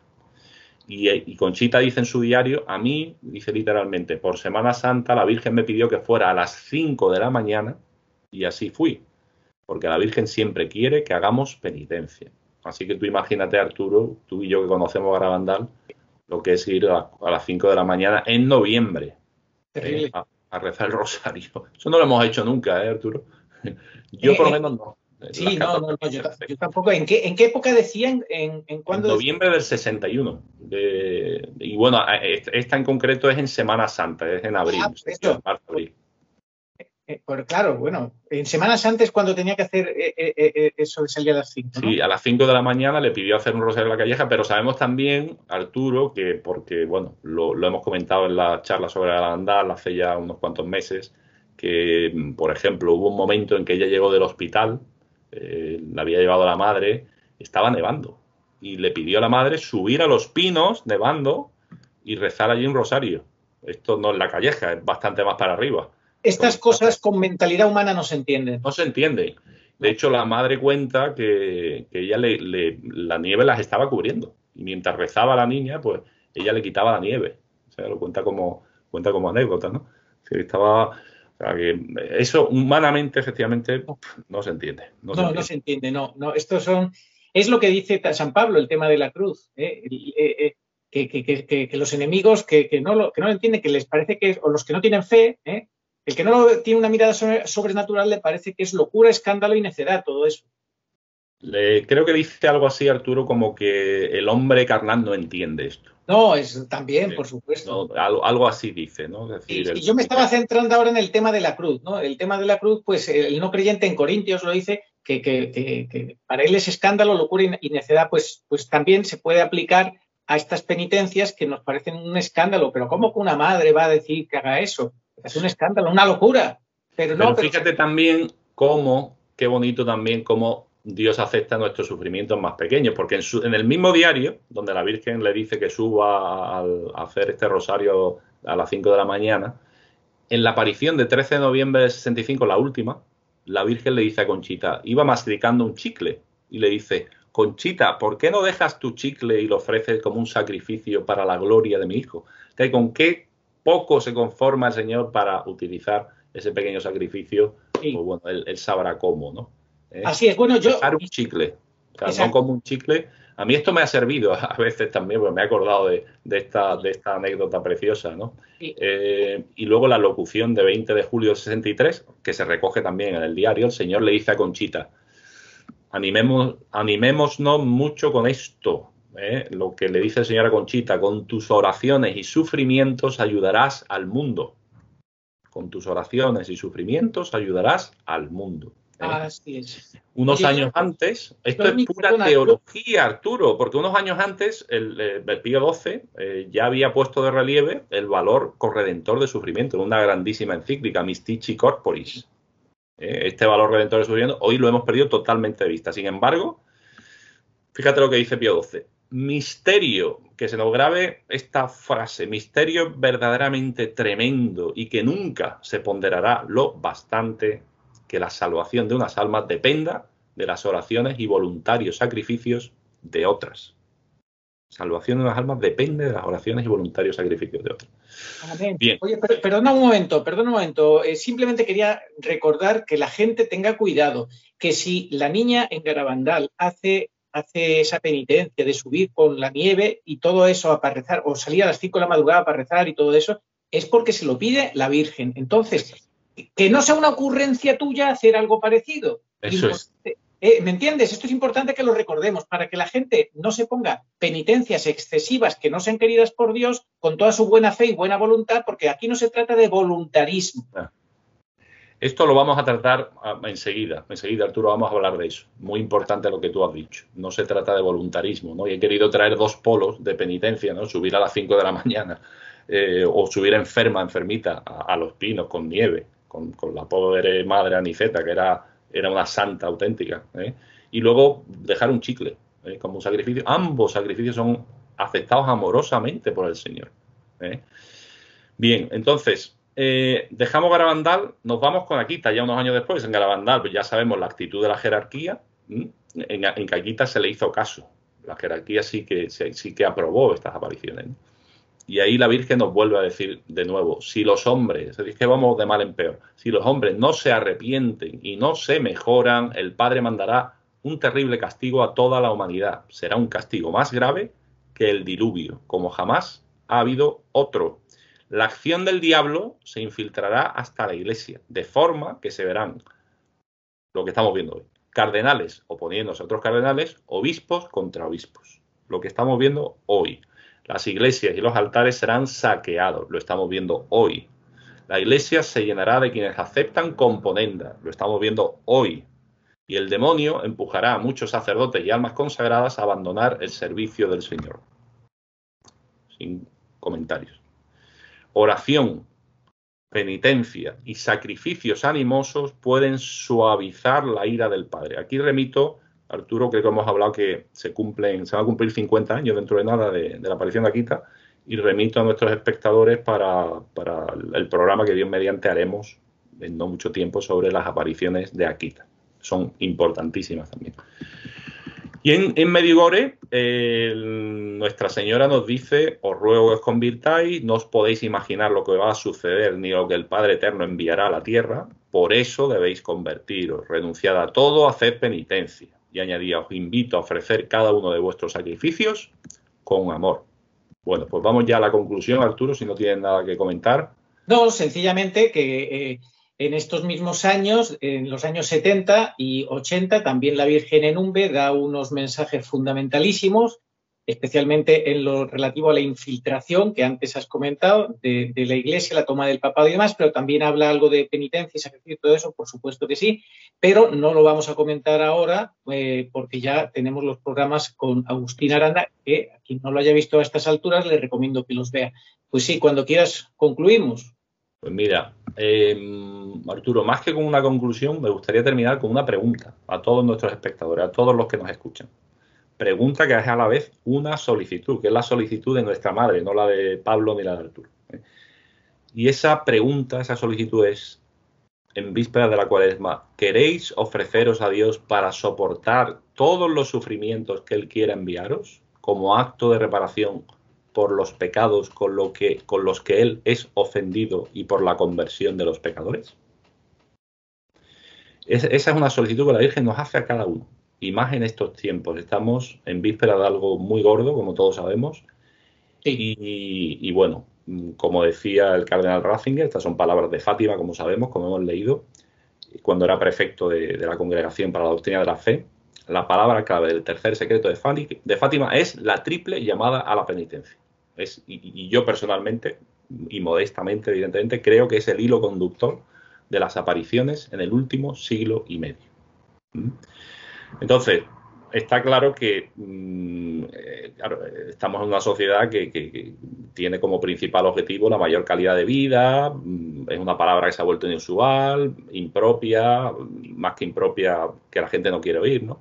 La sociedad del bienestar, la sociedad del bienestar. La sociedad del bienestar, y entonces hablamos de penitencia. Bueno, sí, es lo que da el sacerdote lo que deja el sacerdote al dar la solución del sacramento de la confesión, ¿no? Y que consiste en decir alguna oración o ese pequeño sacrificio que ofrecemos durante la Cuaresma, ¿no? No obstante, dicho llamado a hacer penitencia demanda mucho más que eso. Nos está pidiendo la Virgen pues, que seamos héroes de la fe, seamos buenos soldados de la fe. Una oración que se murmura distraídamente, o esa pequeña privación de un bien o gusto específico, si nos acordamos, ofrecemos durante estos 40 días, está muy bien, pero vamos a intentar ir un poquito más para allá, ¿no? Pero vamos, no queremos tampoco, Arturo, como hablábamos el otro día tú y yo, pues desanimar, ni mucho menos, ¿no? Sabemos que hay unas penitencias exteriores, son la mortificación, el ayuno, la limosna, sumamente importante, porque son medios que nos ayudan a alejarnos del pecado y a crecer en virtud, y otras mortificaciones interiores que no elegimos, que suelen ser contrarias a nuestra voluntad, a nuestros apegos, a nuestras preferencias, a nuestro prestigio, a nuestro amor propio, ¿no? Pues bueno, pues las interiores son más importantes de ser consideradas. Y de hecho los santos lo consideran así, ¿no? Como las más meritorias, porque implican aceptar con docilidad, humildad y confianza la voluntad de Dios. Los contratiempos de cada día, Arturo. El Sí, tráfico, ahora lo voy a comentar. De hecho, la vidente de Fátima, Sor Lucía, que evidentemente aquí puede hablar con fundamento, afirmó que la penitencia que Cristo pide es el sacrificio que exija cada uno en el cumplimiento de su deber y la observancia de su ley, de los 10 mandamientos.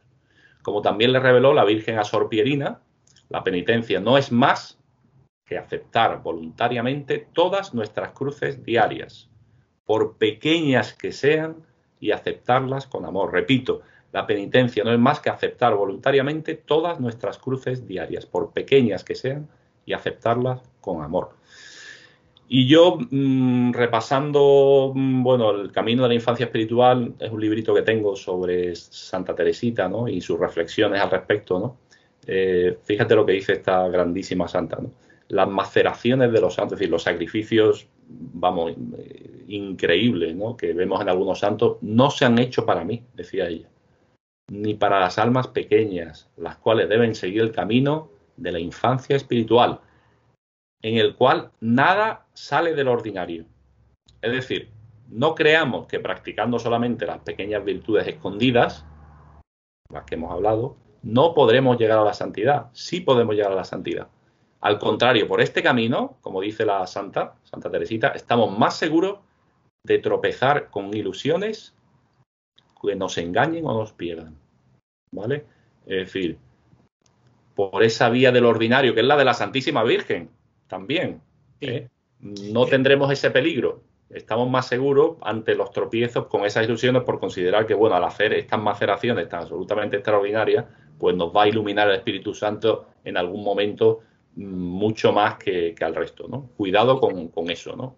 Y recuerda también lo que decía Sor Faustina Kowalska, la mística polaca, que decía que 1 hora de meditación en la pasión de Cristo le agrada más al Señor que miles de ayunos y no sé qué más. Totalmente, Arturo. Estuve buscando esa en el diario de Santa Faustina, no lo encontré, pero contaba con que tú ibas a mencionar esto, ¿no? Muy, muy importante lo que tú dices, ¿no? Y bueno, ya por que converja todo, ¿no? No es necesario, cuando hablamos de penitencia, realizar grandes hazañas, imponernos sacrificios enormes, más allá de nuestras fuerzas, como han hecho grandes santos, puesto que la principal penitencia, vuelvo a insistir por tercera vez, consiste en la aceptación voluntaria de la propia cruz. Aceptación voluntaria de la propia cruz. Sea esta un problema o una carga constante que en ocasiones se antoja sumamente pesada y dura de llevar. O esas pequeñas cruces que Dios nos ofrece cada día a través de nuestras actividades cotidianas. El tráfico que nos agobia, el alimento este que no nos gusta, la comida que no nos gusta, ese dolor que se agudiza, el compañero de trabajo insoportable, la señal de internet que falla en el momento menos oportuno, la injusticia de nuestros jefes, el esmero en las fatigosas labores del hogar, el comentario hiriente que te hiere tu amor propio. Ofrezcamos todas esas pequeñas cosas que todos los días nos llegan. Todos los días nos llegan. De una manera u otra nos llegan esas pequeñas cruces. Entonces, todas esas pequeñeces, que además son de una u otra manera las que tenemos que soportar, insisto, a diario, son nuestra gran oportunidad de santificarnos si lo ofrecemos constantemente y lo aceptamos con alegría, diciendo constantemente a lo largo del día, como le enseñó la Virgen de Fátima a los videntes: oh Jesús, es por vuestro amor, por la conversión de los pecadores y en reparación por los pecados cometidos contra el Inmaculado Corazón de María. Que en una sola frase se puede resumir todo eso, totus tus. Perfecto, tal cual. Repetir totus tus como una ejaculatoria, totus tus, ya le estás ofreciendo todo al Señor a través de la Virgen, absolutamente todo. Totus tus, decirlo de corazón, pedir eso, esa gracia.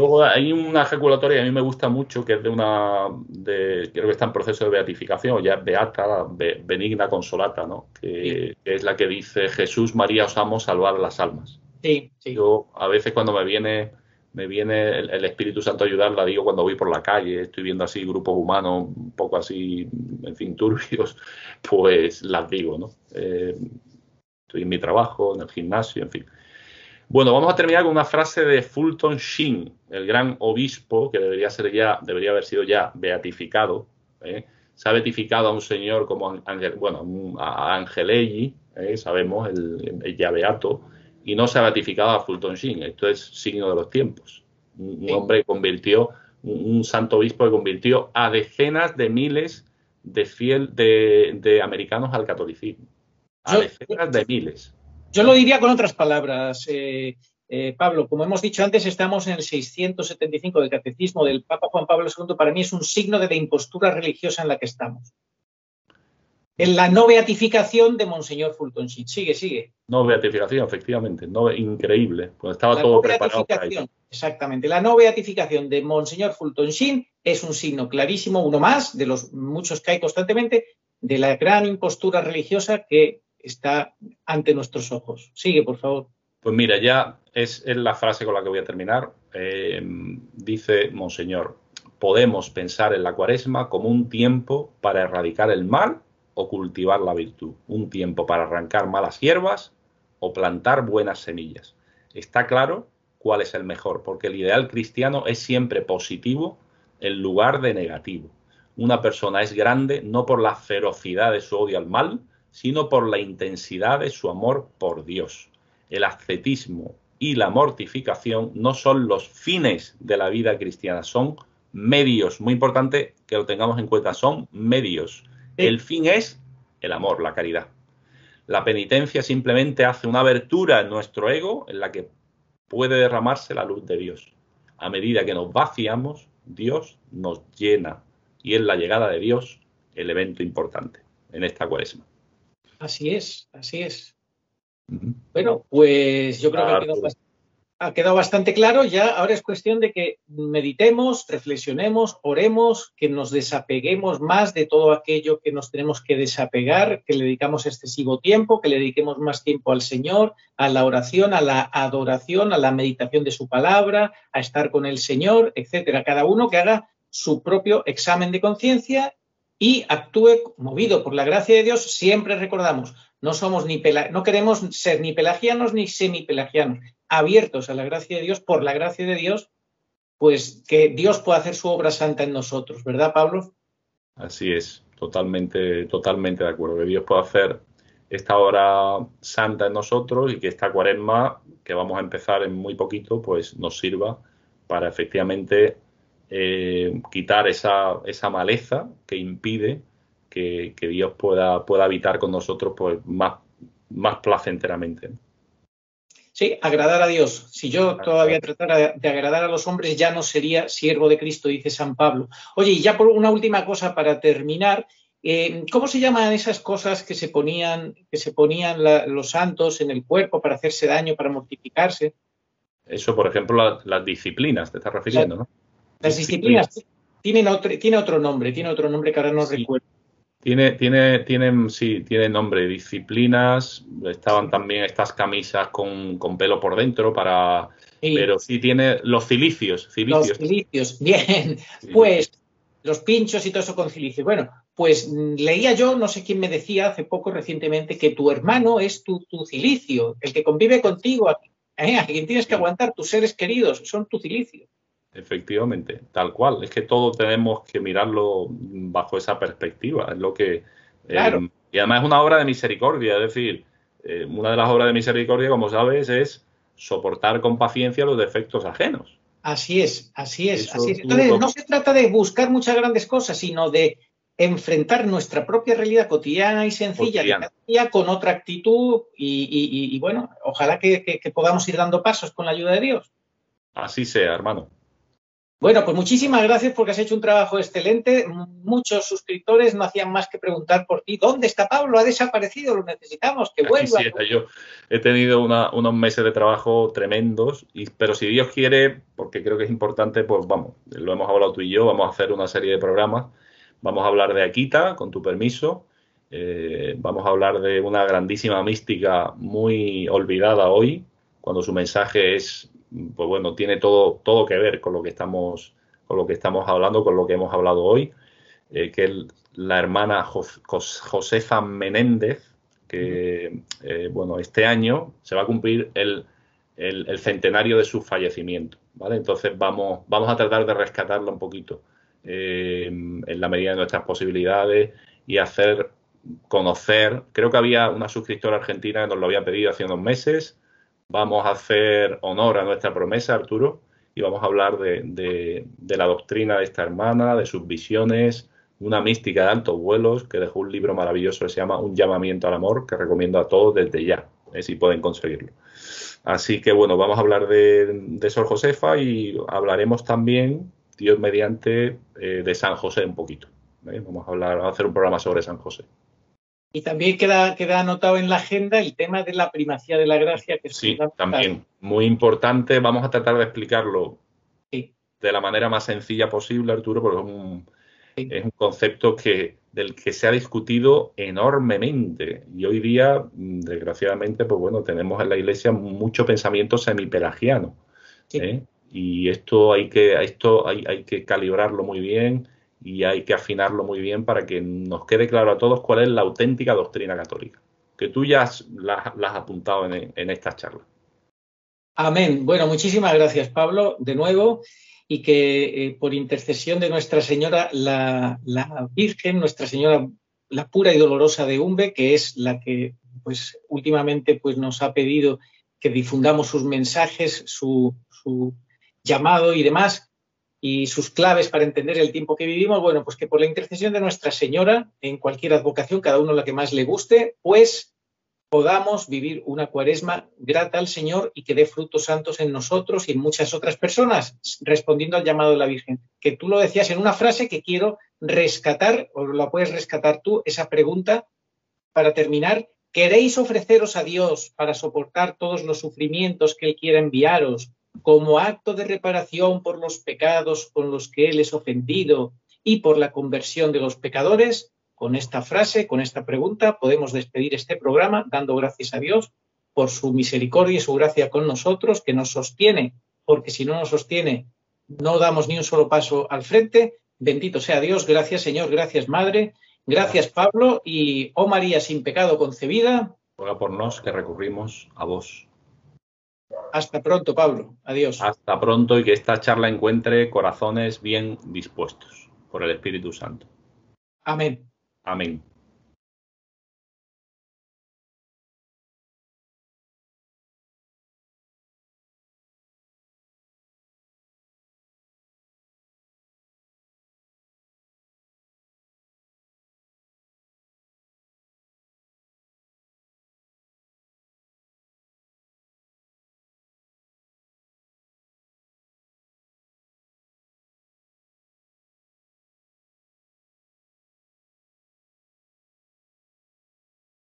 Rezad y haced rezar, porque el mundo está en el camino de la perdición. No creen en vosotras y en vuestros coloquios con la Blanca Señora, pero creerán cuando sea demasiado tarde. Oración a Nuestra Señora de todos los pueblos. Señor Jesucristo, Hijo del Padre, manda ahora tu Espíritu sobre la tierra. Haz que el Espíritu Santo habite en el corazón de todos los pueblos, para que sean preservados de la corrupción, de las calamidades y de la guerra. Que la Señora de todos los pueblos, que un día era María, sea nuestra abogada. Amén. Oración dada por la Virgen Santísima al Padre Gobi para pedir el segundo Pentecostés. Ven, oh Espíritu Santo, ven a cambiar la faz de la tierra. Ven pronto. Ven, en estos los últimos tiempos. Ven ahora que la gran prueba ha llegado. Ven y tráenos tu segundo Pentecostés, a fin de que nuestros ojos puedan contemplar tu mayor prodigio de los nuevos cielos y de la nueva tierra. Amén. Señor, tú nos darás la paz, porque todas nuestras empresas nos las realizas tú. Isaías 26:12. Ni ojo vio, ni oído oyó, ni mente humana puede imaginar lo que Dios tiene preparado para los que le aman. 1 Corintios 2:9. Sí, vengo pronto. Amén. Ven, Señor Jesús. Apocalipsis 22:20.